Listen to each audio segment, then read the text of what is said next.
Okay, thank you everyone. Hope everyone's enjoying the show so far. Our next panel is going to be discussing the broadband infrastructure funding as it relates to our industry leaders here, and I'm really proud to have them on stage. They're the ones on the ground. They're building out the networks for the future, and they really have the perspective on what's going on with their businesses, so I appreciate each of you being here today. I'm Andrew Mincheff. I'm Government Relations Director at INCOMPAS, helping on state and local deployment issues, as well as keeping track and advocating for our association on all of the infrastructure funding. So it's been an obviously busy 2 years, tracking all the new programs coming out of the government and as they're getting implemented and allocated down to the states.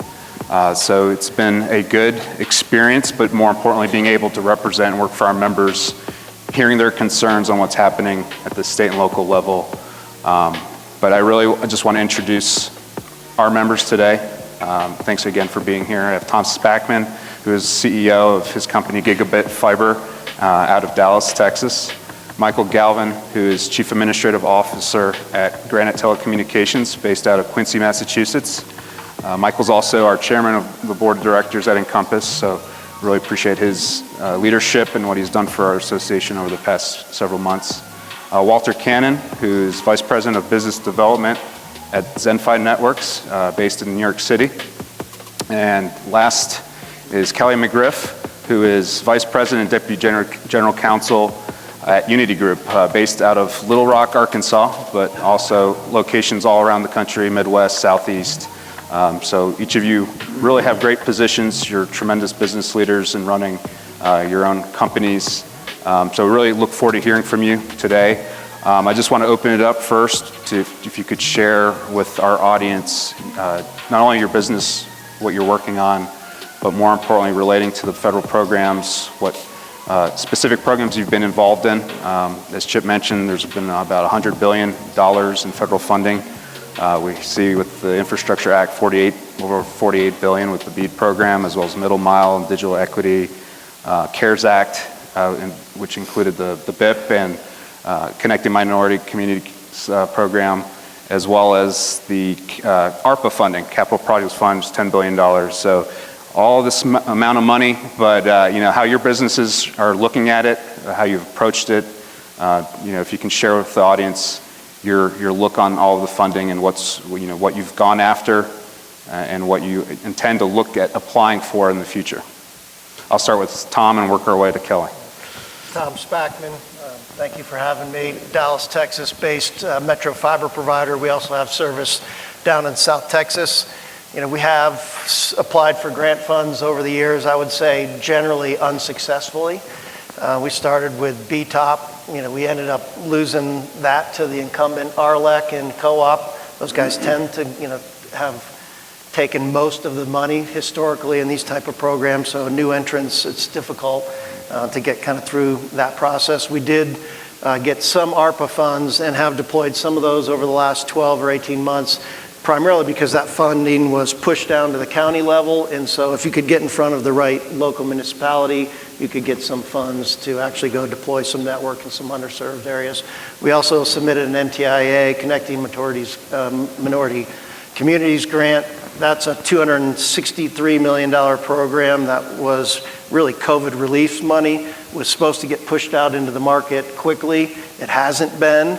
I think they've announced maybe 10 grants totaling $20 million out of a $263 million program. And I think they're way behind the curve on getting that money out to true operators. And so I guess that's my initial take on what we've been involved in. Mike. Great. Thank you very much, and thanks for doing this, and thanks for focusing on this important subject at this time. It's really timely for us and for many other entities and end user customers. At Granite, we've not historically participated in federal or state funding programs, but we are one of the largest service providers for both federal and state agencies, as well as multi-site business locations. For anybody that's not familiar with our model, we do large multi-site businesses for historically voice, but now data businesses. We do about 650,000 locations throughout the country. We were one of originally 10, now 8 entities that was selected to provide next generation data and voice services to federal agencies under the GSA administered EIS program. And so working on that with large federal agencies and frankly a lot of state agencies too, to provide data services to federal and state administrative agencies. And we've frankly struggled in a lot of these areas to provide bandwidth that's needed in lots of different locations. So really looking forward to the BEAD program. We've been active in the advocacy with NTIA and through and in partnership with INCOMPAS and many of its members. Had a lot of great meetings and helped shape the policies behind the NEDA program and are now doing the same on a state level. So really looking forward to it. Great, thanks Mike. Walter? Hey, thank you for having us. My name is Walter Cannon. I'm with Zenfi Networks. This is really our first experience getting into this, and as some of you guys have already been through it, it's been a big learning experience. I think I'd like to thank INCOMPAS for really sort of holding our hand and walking through it. Andrew's a great guy to call. He's responsive, so that's been good. I think some of the challenges, though, as I look at it, is we're a metro play similar to what you're doing in Dallas and what you guys are doing, and there's a lot of connectivity needs, and in New York City is called them fiber deserts that really don't come out as being good candidates for some of this funding. So we're still working with the Connect All to try to understand how can we do some of the stuff that we're building. So what we've built or what we're building is a shared digital infrastructure that is throughout all the 5 boroughs of New York and as well as extended into New York, into New Jersey. It's connected to all the major data centers. It provides, and we are proud that we're providing free Wi-Fi throughout the 5 boroughs of New York, and we'll continue to grow that. There's a lot of things that we can do with some of the new kiosks we can do for fixed wireless support, to support WISP and community service broadband providers, and just trying to figure out how we can articulate this to get some of this funding. Because as you guys all know, and everybody in the room, it's not the cheapest thing, and we've been doing it pretty much off our own backs, and we're funding this. The other thing that I'd like to point out that we're doing, and trying to figure out how it fits into this, is that we have what we call gigabit centers, which we work with local social communities programs to help promote digital literacy. We provide all the Wi-Fi for the facility, and we're now trying to promote digital literacy programs, so I'm pretty proud of that. I'm an inner city kid, grew up in Detroit, and trying to give back to the people. I didn't know about this connecting minorities. That's something I got to look into. But these types of programs, it's really needed if you look at some of the areas of New York City and New Jersey. Kelly? Kelly McGriff from Unity, and thank you, Andrew, for hosting us. It's a great topic, and it's a perfect time to talk about it. Unity is a nationwide fiber provider. We provide lit and dark fiber to federal, state, county, municipal governments all over the country. The DoD is a big customer of ours. We have set up a team that reviews all of the programs that are coming out. We have folks from sales, folks from legal, folks from the technical departments, and what we're finding is that thanks to INCOMPAS for helping us, kind of guide through all of this, but it's a big task to review all of these programs, all of the requirements. We are meeting with the different broadband offices in the states. We often find that they don't necessarily, the prior panel excluded, but sometimes there is some lack of knowledge of exactly what they might get, what the requirements would be, and things of that nature. So we are working with all of those broadband offices as well. So we have typically built out, especially in rural areas in America, working through the E-rate program. And I've talked about this a lot to, I'm sure, most of you guys, but essentially we have a great sales team all over the nation. And I'm based out of our Mobile office, and we have a floor of the sales guys. And when the elevator opens on the sales floor, the cologne and the perfume just hits you. These are the prettiest people that work for our country. They speak so well. They dress perfectly, not, as opposed to my office where I'm just the legal schleb in there. But they can sell anything. And so then they come into the green eyeshade guys, and they're like, okay, we've sold this to this law office out in rural Mississippi. Well, how are we going to build out there? I mean, you got them on a contract for $500 a month for 60 months. That's not going to cover our build costs to get out there. And so what we have built at least part of our model on is partnering with city and county schools and library systems and using the E-rate funding to build out to those areas. And then a salesperson can then go to that little 2 or 3 man law firm and say, obviously you can't afford $40,000 a month for 60 months, but can you afford $200 a month for 60 months? Because then you just have a network growing like a weed patch. And so that's worked very well for us all across the South. And now we're finding as we move out into other areas that has been a great program. We try to be very good stewards of this money. And that's why we look at everything so hard, because we know that every one of us are paying our either withholding or quarterly taxes, and it hurts to write those checks for sure. And we want to make sure that any money that we take or participate in any type of program, that money is absolutely used in a very good way, and we want to be good stewards of that money. And if it's an opportunity that we don't feel like we can prosecute that in a business way, then we won't do it. So speaking of all this money, there's a lot of buzz, and we hear the boom for the industry, but I know there's also a lot of hesitation, concern, as you're running your businesses. There was a great panel yesterday on CapEx and OpEx and figuring out, your strategies with all the demand increasing for broadband. So as you're looking to all these new funds, and you're thinking, internally with your teams and strategizing what you should be doing and what you should go after. How are those discussions happening? What are you considering? Is there already strains on supply chain, labor, workforce that we've been hearing, and as you experience, how you take those into consideration as you're, really deciding whether the federal funding is the best solution for your companies? It's available, but does it make sense financially for the future of your companies? And just kind of how you approach that with your teams, if you can share that with our audience. I'll start with you, Tom. Yeah. Sure. I think the first thing I would say is if you're basing your business model on receiving grant money, you have a failed business model. So, I think is number one. So,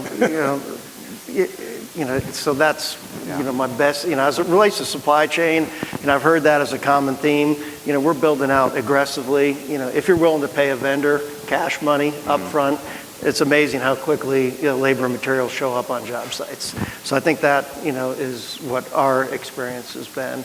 And, my concern on the funding aspect is that, these networks, duplicative and triplicative networks are going to end up being built using essentially artificial subsidies, and that's going to create a disaster, from an economic model. So I think that's my general thoughts on that. Yeah, so I don't know. We've look at it more holistically, and we definitely have certain supply chain issues. Getting computer chips for certain types of devices that would provide and have provided broadband access to school districts. In the middle of the pandemic, we have a TDM replacement device that has been fairly significantly set back because of supply chain issues. I do think that it needs to be part of an overall solution.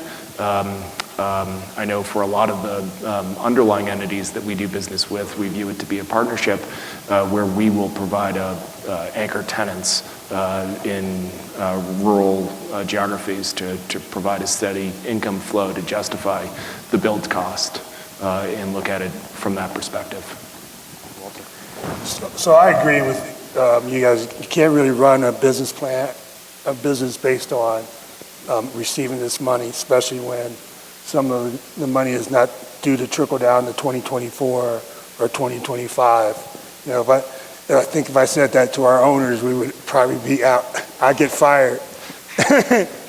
But you know, one thing I like to point out is that I think we're all realizing that COVID has changed the world, and we're moving in another direction. And there's a lot of things that are happening that where we used to be concerned with delivering, you know, buying fiber and laying down fiber, and then our biggest problem was getting power from Con Ed or one of the local utilities, and you know, being able to get through the municipal process. Now there is a supply chain problem because we're moving up the stack. We're making the radio, the wireless radio, and these radio heads part of our infrastructure. They're being shared, they're providing. If you look at part of our business model is funded, and most of our build was funded from the carriers. Well, when the carriers can't deploy, mobile carriers I want to say, when they can't deploy their small cell devices, you know, it slows up our forecast. So that's a problem. And we can say that we know that this is the fourth utility. Wi-Fi and mobile is merging. Conversion, I was just in Amsterdam, it's huge what's coming down the pike, and it's, you know, not years away, but a year away, 2 years away, where everything's merging. And I can see a lot of ways where we could provide really good services. You know, the standard right now is 100. I can see gigabit shared services off of our infrastructures providing, actually creating broadband services for whether it be, I like to call it Joe's Pizzeria, or we have some affordable housing in New York City that needs help. But a lot of this is going to be delayed because either A, I've got to wait on the carrier, because I can't build a network without having some type of cell on it. 99% of our network we've got over 1,200 miles, which is small compared to some of these guys. We have 1,200 miles in New York City, New Jersey area, but we've built all of it from carrier projects. We'll be fooling ourselves if we think that $1 billion or $62 billion is going to provide all the funding needed to provide broadband, and as much needed. COVID's proved that we do need this fourth utility to help adding back into the GDP of the overall nation. I agree with everything that everybody has said already. I mean, we have built our network based on, you know, customer contracts and, you know, the capital markets. These programs are shiny little, you know, objects for us to spend a lot of time examining very carefully. It is a lot of money. It's certainly nothing to you know, poo-poo at all. But at the end of the day, like Walter and Tom said especially, I mean, that's no way to build your business. And especially if it's a gamble and you're trying to build a plan based on what a state office may or may not decide to give you based on, you know, what a state senator has a pet project with whatever. You know, you just never know. There's just a lot of variables there that would, you know, we have shareholders, and you know, the fact that somebody is buying shares of our company to go into their retirement, that's a sacred trust. And so we take that very seriously, and we'll look at everything, and if it fits with what we are doing, then we'll certainly go after it. But otherwise, we're not going to depend on that to, you know, forward the build out of the network for sure. And then the only last thing I would say is we are concerned about supply chain issues. We have very forward-looking network folks, and they have gone out and secured things that we need and forward position that either for hurricane restoration or build out in places around the country. And so we got a handle on that. So I think another positive to just put a light on all the new funding is it's bringing a lot of attention on issues specifically to barriers to deployment that a lot of our providers face. And in order to get the networks built, building out fiber throughout the country, there's got to be an effort to really streamline, remove excessive fees, permitting challenges, and getting access to the rights of way. So I'd love to hear from each of you if you could share just kind of your maybe advice to NTIA as it's incorporating each of these programs down to the state level, what states can be doing to really help push that process ahead. What you think for your companies obviously is the main challenges for barriers, specifically for building out the networks, and really how the funding can be better utilized. I'll start with you, Kelly, if you want. So that's a huge issue, and it's a lot of what we do is deal with, especially municipalities, and the mindset, and I get it. I have friends that are on city councils and mayors, and these are all people of very goodwill. They could be making a lot more money in the private world if they're working full-time as a mayor or something of that nature in some of these bigger cities. They certainly, after they work all day in a small city, for them to every Tuesday night have to go to a work session and then a city council meeting, and they're so patient and kind and all of that. I get all that. But their mindset is also the right-of-way is the asset of this city, and I'm looking at my budget, and I've got we're already strained. I need more police officers. I need whatever. And here comes this big, publicly traded company, and they can write a check for this, and we'll just hold them up until they do that. And so the mindset is, I've got an asset. I can really, really monetize it to help our city. And what we are constantly trying to, in dealing with that mindset, is trying to convince them that, okay, the real issue is that as a good steward of that right-of-way, you should be wanting us to come in and building out networks in your city that then have the benefit of connecting everyone in your city. I mean, that's kind of, we are constantly fighting that. I would say that franchise agreements are a plague.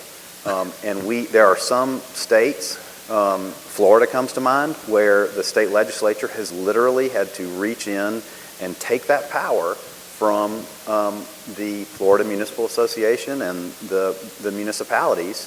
And of course, that's just a power struggle. You've got municipalities squawking about it and saying, well, what happened to local control and things of that nature? But I mean, our experience has been, that has been the quickest way to get access to all people and connect all communities, rich and poor, across the United States, is for that power, that local power, to be wrested away, and there be some reasonable amount of right-of-way maintenance that's paid into a fund that the state then can distribute out to the city. All you have to do in Florida is just register, provide a certificate of insurance. If you've got everything taken care of at the PSC level, you're moving forward. And that's a positive model, and we're seeing it replicated all across the country, and that's one of the things we see mainly as an issue. Walter. I think, so I want to say something, but Josh was in the room, so I don't want to get in trouble. No, actually, I'm going to tell you this. First of all, I'd like to commend New York State for hiring Josh Breitbart. He gets it. He's one of these, a lot of times what you're dealing with and what we all deal with are these challenges where you have local government and local community groups that really don't understand all the effort and all the time and capital it takes to deliver these services, and they tend to delay stuff. I will say that the main two organizations we work with in the New York area, the OTI office, they've got a new guy, they get it. And we go to fight together against the council, the city council and the community groups. We feel like they're in our corner. So I get that. I think if I had to make a recommendation to the NTIA and the FCC and even overall, I think more emphasis should be put on not just fiber in the street, but actually building infrastructure. Because my feeling is, and this is, let me put the disclaimer, this is not the feeling of Zenfi Networks, it's Walter Cannon, is that COVID's changed the world, more people are working from home, inner cities have a lot of mixed-use buildings, or what they call MTE buildings. Infrastructure is poor, and oftentimes you've seen the main carriers don't want to go in just because of the cost of the infrastructure. Yeah, I can pop the building, but the cost of the infrastructure inside is dwindling. This is public knowledge, NYCHA, which is, they run all the housing projects in New York City, they put out a bid, a RFI, and we have maps from 1959, telling us where we thought stuff would be. And then there were check marks. Yes, it has cabling, but when you go and you look at it, I can't use this. So, being able to get that funding down to that level is key, because that's what's going to change, at least in my neighborhood, that's what's going to change things, because we can obviously see that's happening. And the other piece would be more of an emphasis on wireless. Wi-Fi, I said it earlier, Wi-Fi and cellular conversion, we already see it with private networks and using CBRS. There's going to be more of a convergence that when Wi-Fi 7 is out, and you already have it in 5G. They're adding services like SD-WAN to 5G, so it's become more of a convergence. Our digital infrastructure is going to have to evolve and not just push packets, but become more digital and support TCP/IP all the way through. The way I get this to my end user for broadband is by supporting and funding those types of efforts. When I think about how the first utilities were built, government really worked with capitalists, bankers, to build what they did. And you think about how electricity got started. You ever want to learn something and try to figure this out, look at the movie called The Men That Made America and see what they went through and how it happened. And I think a lot of that is missing now, because a lot of the council people in the community groups that we have don't fully understand what's required, and they can delay it. So there's a big education process, and we continue to reach out to community groups and try to educate everyone on the benefits, but how to go through what we believe is the process for everyone to be successful. Because you're right, they just think you're going to write a check. And that's a hard thing to do. I agree. Don't have a lot more to add other than that it needs to be streamlined. Yeah, I'm in the great state of Texas, so we don't really believe in too much regulation. So we have a pretty good analysis. But couple of anecdotal things. When you go through this permitting process, these networks are maybe 30 to 50 to 60 miles.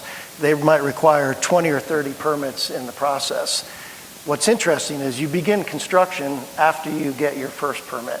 So you are not fully permitted when you start these networks, which is a leap of faith. And the leap of faith is essentially that the state and municipal government cannot say no. At the end of the day, we take the attitude that we are going to be able to do this one way or the other, and that these governments cannot say no. And it takes some massaging to get them to say yes, or maybe you have to design your network a little bit different than what you would want to do. But for example, we were a couple months ago, we built about 30 miles, we got to a bridge. We had submitted the permitting almost 6 months before with TxDOT. Outside engineering firm did it. These permitting processes just kind of get bogged down, and if you're not on top of it, months can go by without the process moving ahead. So we got to where we needed to go across this bridge. We finally got notice from the TxDOT that they said, nope, you can't go across that. Now my network is literally built to where we need to go across. And so in that case, we talked to the local guy. The local guy said no. They did some stuff that I didn't think was really proper. In that case, we took a little bit more of a political angle, talked to the commissioner at TxDOT about why this was important, and sure enough, the permit got issued. So it's a localized effort. But we generally take the attitude, and I think if you're going to go build these networks, you have to take the attitude at the end of the day, the local government, state government, federal government cannot say no. And just let me follow up on that real quick, just what Tom said. There is no doing this from 10,000 feet. I mean, that's not how you build network in the right of way. You have to go, I was at the Cheyenne, Wyoming City Council 3 weeks ago. You got to go talk to those folks. You got to shake all their hands before the meeting. You got to lay the groundwork by talking to the city attorney, talk to the city council people, and let them know who you are and get in there, and that's how you do it. There is no, I'm going to sit in my office in Mobile and just do all this on the phone. That does not work. That's great. So as you all know on stage, Encompass is a leading association for competition, and as part of our comments submitted for the BEAD NOFO, we really pushed for higher speeds, fiber competition, open bid process, as well as open access wholesale competition. So the last few months, Encompass has been involved with Granite as well as First Light Fiber and Medtel, and really pushing the language that's included in the BEAD NOFO to implement wholesale within each of the grants that are awarded. So I'd like to hear from each of you, Mike, specifically since you've been engaged with us and in meeting with these state officials, how important it really is to implement wholesale for opening up markets, having more providers available for consumers, improving technology speeds and just better services. So I'd love to hear from Granite's perspective how important it'll be with all the new funding. Yeah, we see a big need here, and really, in our view, a core competition principle. And I have a slide to illustrate. As I mentioned at the outset, Granite provides services nationally, and we do for large, mid-size, both private entities and public entities, all of their business locations. And in talking both at NEDA and in states, I think we've advocated with your help and others' help, probably a dozen or so states already.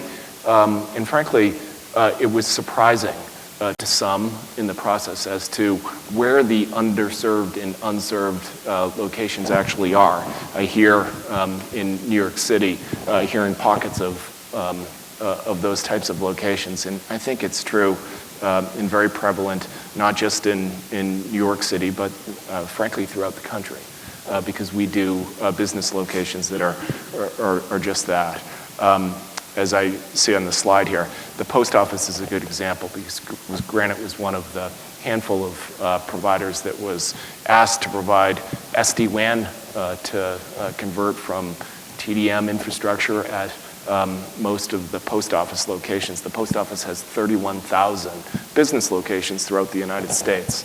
And as part of the build out that we've been doing for the past couple of years, we've surveyed and determined at the 31,000 post offices, which are just in virtually every town and every type of geographic location. There's 18,000 that are in rural locations, and of those, 5,000 of the post office locations were deemed to be underserved or unserved in as much as they did not have 25/3 type bandwidth speeds. And a lot of people, including me, thought, well, those are really isolated. They're probably rural locations. But another slide, we actually took a look. And in Massachusetts, if that is up now, it was up. There's back one. There we are. Of that, there's approximately 680 post offices in Massachusetts. And this is just one example state because we looked at this for numerous other states as well, including Georgia. But the geographic layout of the underserved locations are where these blue dots are throughout Massachusetts. It's not Western Mass. It's not the least populated sections of Massachusetts. In fact, there's many in eastern Massachusetts, including just outside of Boston, down in the South Shore of Massachusetts. These are, high density population areas. And our point with this is that in providing federal funding to these types of locations, it's wonderful. It's something that we've been advocating for years on the Hill and within states, that the type of physical networks that exist are not adequate to provide next generation voice and data services. We're super thankful that the funding has been passed. We think as a way to promote competition, that there ought to be open access, a wholesale requirement. We see it sort of remnants from telecommunication policy that we think has been great in promoting lower cost, higher support, higher speeds, a better outcome for the entities that are served. We serve businesses, but it applies for residential as well. And while the post office is a big federal agency, there's very many small and local businesses that are located nearby. And when they don't have broadband speeds and don't have the type of infrastructure, it's really hard to do business these days. I'll take the opposite side of that argument. Open access networks, I'm not a shill for AT&T and Verizon, but I believe open access networks are a failed bit in the past and will continue to be a failed bit from a technical and operational point of view. So, I don't believe in that as just a business model, the open access model. The second part of that, on competition, one of the concerns I have with all these funding dollars is that it's going to, create an inefficient marketplace. And some of these funding dollars are going to go to state, local, municipal, co-op, pseudo-governmental entities. And I think as a trade organization, we should be dead set on making sure that that does not happen. If these, pseudo-government or governmental entities are armed with dollars to compete with the private sector, that is going to end very bad and is not what, kind of the United States is all about, in my opinion. Mike, I'll let you have a counter. Yeah, I just wanted to finish. The type of open access that we have is to provide to ensure that we can get access to the location. It's not at a cost-based rate. In fact, it would be at a market rate where there's set whatever price point you need with a small discount for the additional service and support that's there, with the promise of finance and capital so that you can plan the network build and that you know the income's going to be there from anchor institutions like the post office. So anyways, we think it makes a lot of sense. Yeah, no, thanks for sharing. And obviously it's been a position for INCOMPAS to support as well, and we advocate for that. But obviously as a trade association, we love hearing both sides, the debate. It allows us to be a better membership base and hearing, all the different positions. So, Kelly, Walter, I don't know if you have anything else on wholesale that you wanted to add. Not to pile on at all. Yeah, no, Mike. it's all right. But that was I've spent a lot of time on Nantucket, and I saw that was on a supposedly underserved area at that post office. I've been in that post office, and you're no post office. No, I've never had any connectivity problems at that post office, but we generally are supportive of open networks. We don't want to see any money that's going to create more of a monopoly. We fight monopolies all the time, especially municipal networks and things of that nature. So our position is pretty much aligned with INCOMPAS for sure on that. So we only have about 2 minutes here. I just want to kind of leave it as your closing remarks, kind of your outlook on how things are in the next few months. Obviously, we're waiting on the FCC to complete its maps before the BEAD funding kind of gets out. Just if you could share kind of any final comments, your expectations, and any other further advice for members or those in the crowd who aren't members, what we can be as a trade association, and hopefully getting the money out to those unserved and underserved communities that are in need of broadband. I'll start with you, Tom. Well, I think we're in the best of times. I mean, the digitization of society is happening, and all of us are playing a part in it. So it's a very, very exciting time, and I believe the solution is in the private sector, and I appreciate your inviting me to be here. Yeah, it's really great. It's a once in a maybe lifetime, once in a generation for sure change to bring these types of infrastructure improvements, though So we've been active, NTIA and at states. I would encourage members to do that and be advocating for these policies. It will help. Thanks. Walter? I agree with everyone else. I'm really encouraged by what's happening on the growth of our company and what we're doing, and the whole possibility that at some point we can really see a fourth utility really exist, which will be connectivity via wireless. I'm a fiber guy, but I don't think fiber is necessarily the answer to everything. So, I guess first of all, I would say that this amount of money that's coming into our industry makes me hopeful, but it also makes me very nervous, because we started our company in 2001 by going to a bankruptcy sale.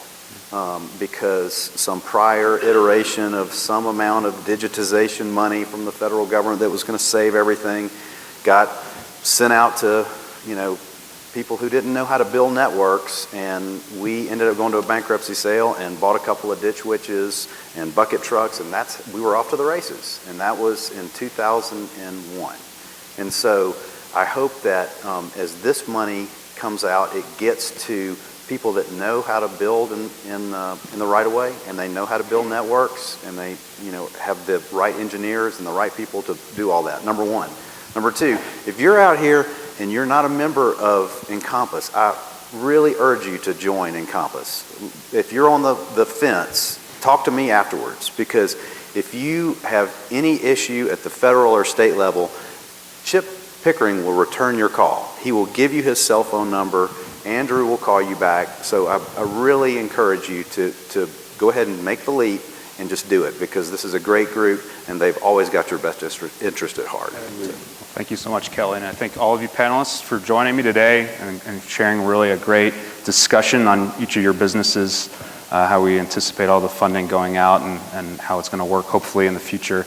We look forward to working with those in the audience who are interested in joining INCOMPAS. We're a great resource for you in building those relationships with state and local offices, and also in partnerships with a lot of businesses within fiber, fixed wireless, to satellite.